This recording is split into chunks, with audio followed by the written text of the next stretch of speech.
প্রেমে বিচ্ছেদের কারণে যদি মরে যেতে ইচ্ছা হয় তবে হাসপাতালে গিয়ে দেখে এসো মানুষ একটা দিন বেঁচে থাকার জন্য কতটা লড়াই করে।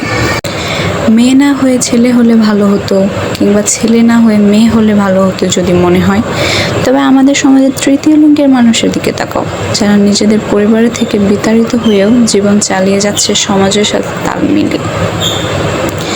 যদি নারী টাকা বলতে লোভী, ছলনাময়ী, ধোঁকাবাজ মনে হয়, তবে নিজের মায়ের দিকে তাকাও, যে তোমার বাবার অভাবের সংসারে না খেয়ে পড়ে আছে, তবুও ধনী কাউকে বিয়ে করার পথ বেছে নেয়নি।